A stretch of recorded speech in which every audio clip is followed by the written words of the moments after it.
এই লকডাউনের ভিতর আমি ঢাকা সায়দাবাদ থেকে মানিকগঞ্জ জেলার জিটকা বাজার কিভাবে যাব এটা আপনাদেরকে দেখাবো। এখন আমি ঢাকা সায়দাবাদ থেকে 300 টাকায় ভাড়া ঠিক করে বাইকে উঠলাম। বাইকে 300 টাকা ভাড়ায় যাব আমি শ্যামলী।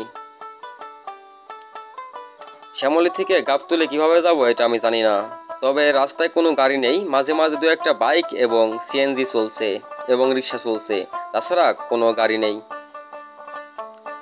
এখন আমি আছি সংসদ ভবনের সামনের রাস্তায়, আস্তে আস্তে চলছি। এখন যে দেখবো আমি শ্যামলী থেকে গাবতলী যাওয়ার জন্য কোনো গাড়ি পাওয়া যায় কিনা।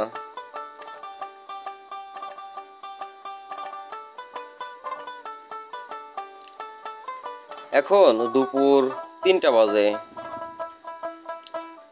এই সময়েও যেখানে রাস্তায় জাম লেগে থাকে সেখানে আজ কোনো গাড়ি নেই।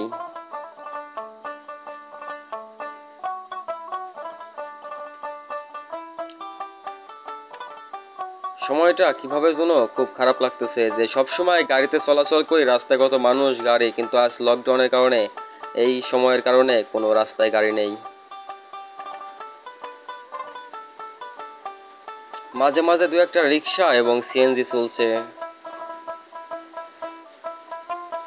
জরুরি প্রয়োজনে অ্যাম্বুলেন্স এবং সরকারি গাড়িগুলো চলছে।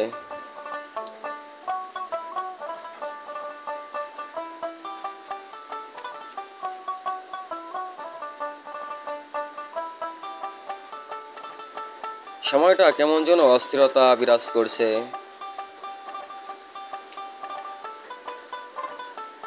শ্যামলী নেমে শ্যামলী থেকে কোনো গাড়ি পেলাম না, শ্যামলী থেকে কোনো গাড়ি পেলাম না গাবতলী যাওয়ার জন্য। এখন আমি শ্যামলী থেকে গাবতলী পর্যন্ত হেঁটে হেঁটে যাব। এখন আমি গাবতলী বাস স্ট্যান্ডে পৌঁছালাম।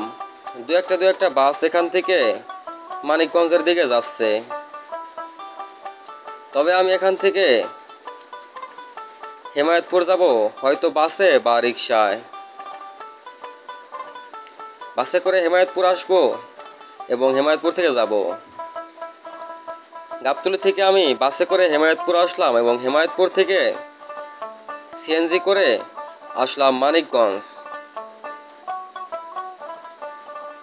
মানিকগঞ্জ থেকে এখন আমি যাব অটোতে করে জিটকা বাজার। এখন আমি আছি মানিকগঞ্জের বেউথা ব্রিজের উপর, অটোতে উঠলাম। বাসে ভিডিও এবং সিএনজিতে ভিডিও করতে পারিনি। এখন আমি অটোতে উঠে বেউথা ব্রিজ থেকে ভিডিওটি ধারণ করছি।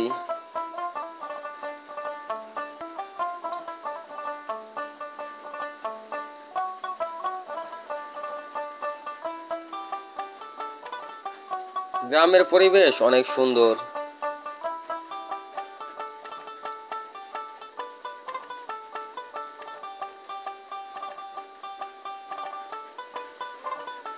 এখন আমরা বেউথা জিটকা রোডের মাঝামাঝি অবস্থানে আছি।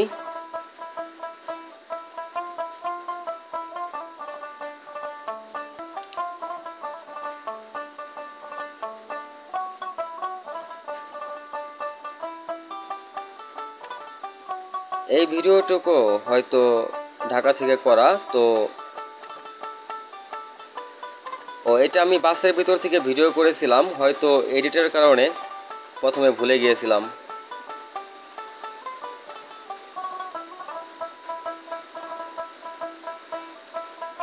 এখন আমি যাচ্ছি জিটকার দিকে। তো সুন্দর একটি রাস্তা এটা।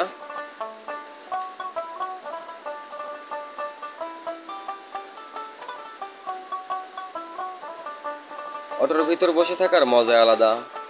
আমরা যারা গ্রাম অঞ্চলের মানুষ তারা এই অটোতে ঘুরতে খুব পছন্দ করি। চারিদিকে সবুজ গাছপালায় ভরা আমাদের মানিকগঞ্জ। অনেক সুন্দর একটি সময় কাটাচ্ছি আজ।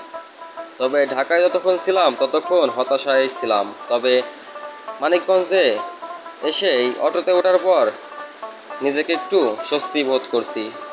অনেক সুন্দর সময় কাটছে এখন।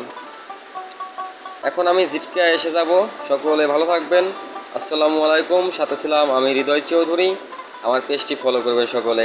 ধন্যবাদ। আসসালামু আলাইকুম।